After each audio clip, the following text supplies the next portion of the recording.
Welcome to the St Laurence Food Cupboard for the first of our Faith Talks with Jo Anderson, the project manager for the St Laurence Food Cupboard. Morning.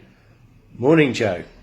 Jo, just tell us how the Food Cupboard initiative started and how it's grown and evolved over the COVID period.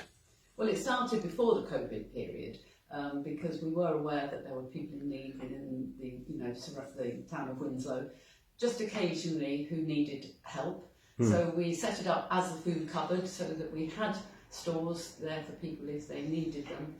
There were, 2 the first year, 4 calls the second year, and then we went into lockdown. And then people, a lot of people were finding that they were losing their work, and it rose massively. At the height, we were supporting 26 families each week, which felt a lot. That's back down now. It normally goes on at about 15 each week, and in total we have now supported 58 households in Winslow. And that's an enormous amount for a population of just over 5,500, isn't it?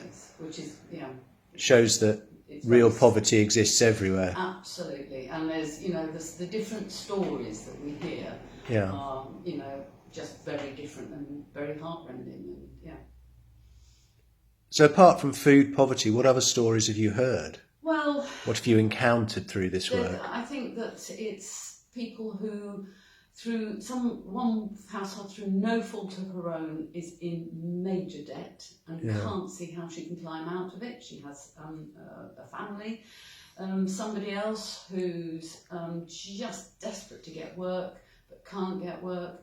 Other families where partners they have separated from partners, or partners they've separated, usually get money from their partner to live off, and now getting nothing because the partner has no work. So all sorts of different things. And then this week we heard of a story of a mother who called on us because her eldest son had just started nursery. He's having to go to 2 different nurseries, not sure why, and in each nursery he's got to have Wellingtons, but they've got to stay there, a coat, and she's had to provide double of everything. So it's got to the end of September, no money left for food.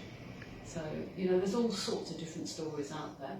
Yeah, tragic human stories. Absolutely, and it will get worse because there's lots of people stop being furloughed.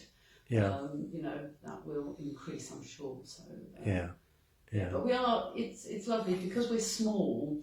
We are developing those personal relationships and being able to signpost people with different needs through the outreach team at Northern House.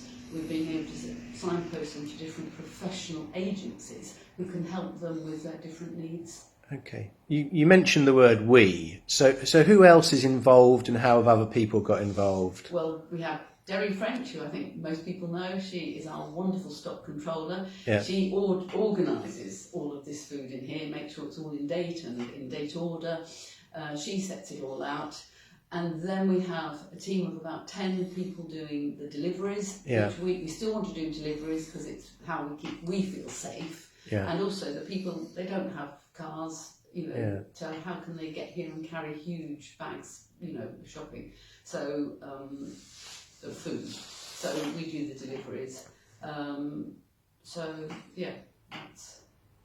Okay. And we've had support from other institutions. I was going to say, and then you start on the community. I mean, the community of Winslow have been amazing. Yeah.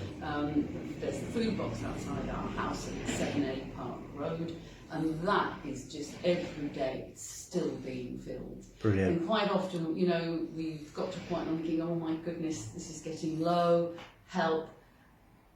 And straight away, somehow it all comes in again. Brilliant. And then the organisations of the town have been fantastically supported by giving us money so that we can support our families by going out and buying them fresh food, so they have bread, milk, eggs, some fresh fruit and some fresh veg.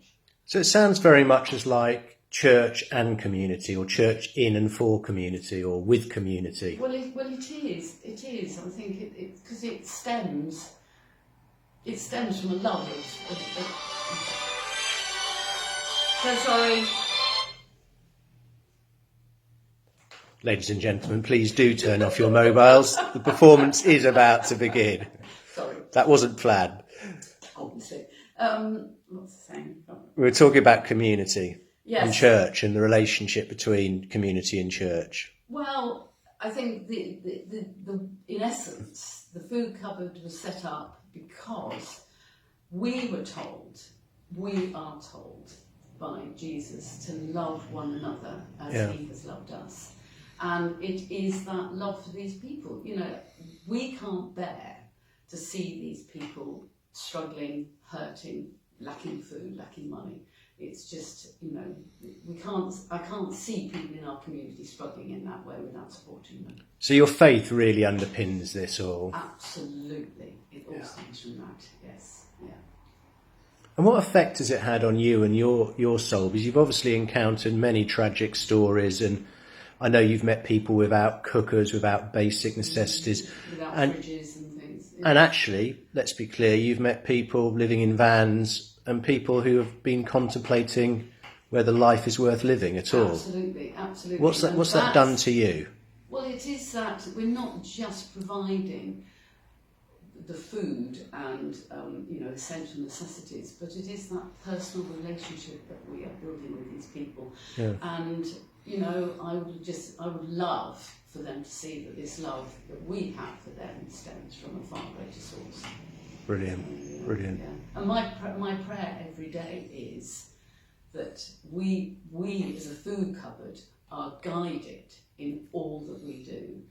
I'm praying that we are shown how we can best help all our families, because we can't do this alone. I know I can't do this. I don't know what's needed. It is through that prayer that I know we'll be guided in all that we do. And there's that sense, isn't there, of prayer actually brings people into relationship as well. You know, relationship with those who need the food cupboard, but those who might want to support and help the food cupboard. Yes, we've had people who we've supported and then have come back and said, can I now, you know, I've got work now, please can I support, put something back into it. And then, you know, and people phone me sort of for a chat, which is all fine. So prayer and compassion for the poor and needy are the kind of guiding virtues for you. Yeah. There are so many parts of, you know, the gospel where we are told to feed the hungry. Yeah. And that's at the bottom of it all, really. So for you, faith is obviously a relationship with God and listening to God, but actually there must be a practical outreach for that as well. Absolutely. If we are told to love one another as he loves us, that has to be shown, that has to be, you know, once you are full of love, it's how you then share that love. And this is why I'm so committed to this and have given up other things, because this is where I feel I want to be, and this is where I want to be putting my energies and efforts. Jo, thank you so much for sharing what the food cupboard does and how your faith underpins that. And be assured that we are praying for every blessing on this initiative. Thank you. Amen.